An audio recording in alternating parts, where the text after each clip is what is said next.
ఓం గం గణపతయే నమ. శివాయ గురవే నమ. జ్ఞానక్షం యూట్యూబ్ ప్రేక్షకులందరికీ కూడా స్వాగతం.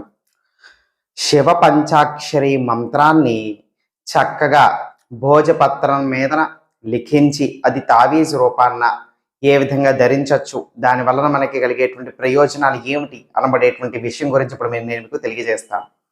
ఈ యొక్క భోజపత్రము అనబడేటువంటిది హిమాలయాలలో ప్రత్యేకమైనటువంటి యొక్క వృక్షాల ద్వారా లభించబడి ఉంటాయి. పూర్వం నుంచి కూడా ఉన్నటువంటి పద్ధతి, ఆచారం అన్నమాట ఇది. అప్పట్లో కాగితాలు ఉండేటువంటివి కాదు.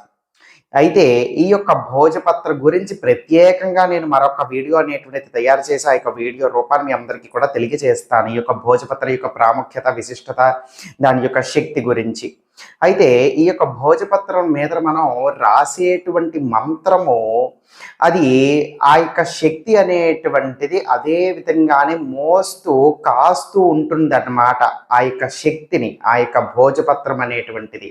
కాబట్టి అటువంటి దివ్యమైనటువంటి మంత్రాలని ఈ యొక్క భోజపత్రం మీద రాయటం ద్వారా ఆ యొక్క శక్తి అదే విధంగా ఉంటుంది. కాబట్టి ఎంతోమంది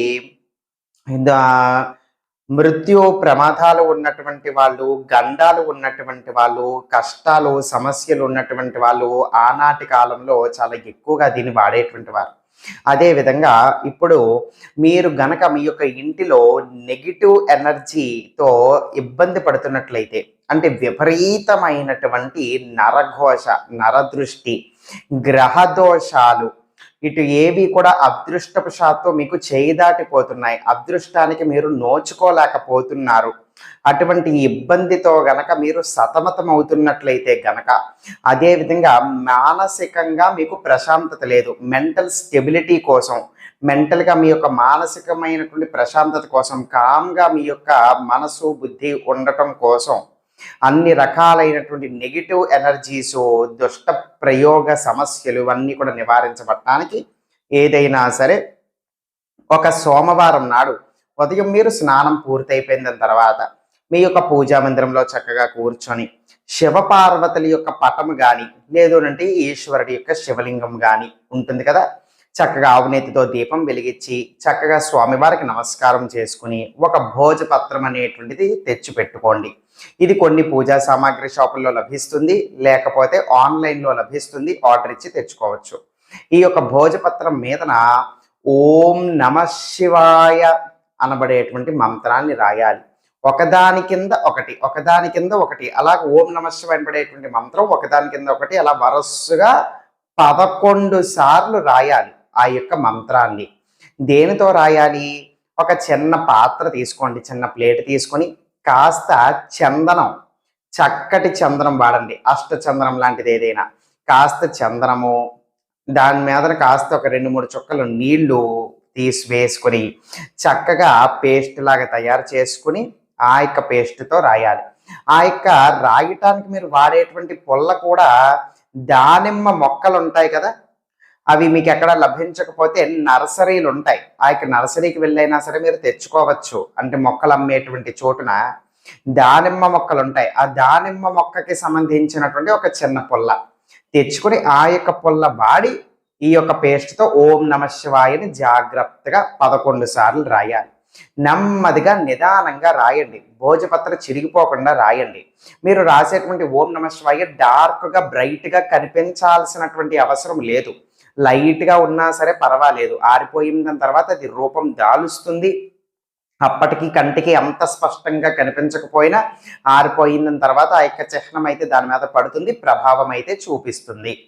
ఈ విధంగా 11 సార్లు ఆ యొక్క మంత్రం రాసిన తర్వాత 11 సార్లు మంత్రం పూర్తయిన తర్వాత అప్పుడు దాని కింద, అంటే 11వ సారి ఉంటుంది కదా ఓం నమ శివాయ, దాని కింద ఇప్పుడు ఏ వ్యక్తి అయితే ధరించబోతున్నారో ఆ వ్యక్తి యొక్క పూర్తి పేరు అక్కడ రాసుకోండి.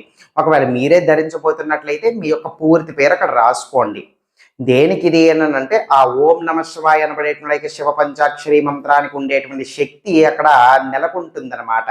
అదేవిధంగా ఈ మీరు ఎవరి పేరైతే రాస్తారో వాళ్ళపై ఆ ప్రభావం అనేటువంటిది చూపుతుందన్నమాట. అన్ని రకాలైనటువంటి శత్రు సమస్యలు, నరఘోష సమస్యలు, నెగిటివ్ ఎనర్జీస్ ఇవన్నీ కూడా తొలగిపోతాయి. గ్రహ సమస్యలన్నీ కూడా తొలగిపోతాయి. మానసికమైనటువంటి ఒత్తిడి, ప్రశాంతత అనేటువంటిది ఉంటుంది. అధికమైనటువంటి ఆవేశము, కోపాల వంటివి తగ్గుతాయి. ఈ విధంగా పేరు అనేటువంటిది రాసుకోండి. ఇప్పుడు రాసుకున్న దాని తర్వాత ఆ యొక్క శివపార్వతుల దగ్గర కానీ, శివలింగం దగ్గర కానీ ఇక భోజపత్రం పెట్టేసేయండి. చక్కగా నమస్కారం చేసుకుని పూర్తిగా ఆరిపోనివ్వండి. ఆరిపోయిన తర్వాత ఇప్పుడు ఒక సిల్వర్ కలరు తావీజు తెచ్చుకోండి. ఖాళీ తావీజులు మనకి అమ్ముతూ ఉంటారు, బయట పూజా సామాగ్రి షాపుల్లో దొరుకుతాయి. వాటి యొక్క మూత తెరిస్తే వచ్చేస్తాయి అన్నమాట. అది ఖాళీగా ఉంటుంది. ఇప్పుడు మీరు ఈ యొక్క తావీజినిలోకి ఈ యొక్క భోజపత్రని ఇమిడిచి పెట్టాలన్నమాట. కాబట్టి ఆ విధంగా జాగ్రత్తగా ఆ యొక్క భోజపత్రని మడత పెట్టండి. పైనుంచి ముందుగా మడత పెట్టి మళ్ళీ పక్క నుంచి చక్కగా మడత పెట్టేసుకుని అలా మొత్తానికైతే చిన్నదిగా తయారు చేసి ఈ యొక్క తావీజులోకి ఇమిడిచి గుచ్చి ఉంచండి. తర్వాత మూత పెట్టేసేయండి. ఇటువంటి ఖాళీ తావీజులు మీకు బయట పూజా సామాగ్రి షాపుల్లో కానీ లేదు అని అంటే ఆన్లైన్లోనైనా దొరుకుతూ ఉంటాయి. తర్వాత ఈ యొక్క తావీజుని కుడి చేతిలో పట్టుకుని ఓం నమ శివాయ అనబడేటువంటి ఈ యొక్క మంత్రాన్ని కనీసం 27 సార్లు జపం చేయండి. ఇంకా కూడా సమయం ఉంటే 54 లేదా 108 సార్లైనా సరే జపం చేసుకోవచ్చు. చేసిన దాని తర్వాత ఆ యొక్క తావీజ్కి అగరబత్తి గాని, సాంబ్రాణి గాని, ధూపము గాని పొగ పట్టించాలి. కనీసం 27 సార్లు మినిమం జపించాలి. ఈ విధంగా జపం పూర్తయిన తర్వాత ఆ యొక్క తావీసిని మగవాళ్ళైనా సరే, ఆడవాళ్ళైనా సరే చేతికి కట్టుకోవాలి అని అనుకుంటే మీ యొక్క కుడి చేతికి కట్టుకోవాలి. ఒకవేళ లేదు అని అంటే కనుక మీ యొక్క మెడలోనైనా సరే కట్టుకోవచ్చు ఆ యొక్క తావీజుని. అయితే మరి ఇప్పుడు మీకు సందేహాలు వస్తుంటాయి, మరి ఆడవాళ్ళు ఒకవేళ మరి ఆటంకం వస్తే పరిస్థితి ఏమిటి అని. అది ఈ యొక్క తావీజ్కి వర్తించదు, పర్వాలేదు, ఉంచుకోవచ్చు, ఏమీ కూడా తప్పులేదు. తర్వాత ఈ యొక్క తావీజు ఉంటూ ఉండగా మాంసాహారము లేకపోతే ఇంకా వగేరా వంటి నియమ నిష్టలు పాటించాలా అంటే అవసరం ఏమీ కూడా లేదు.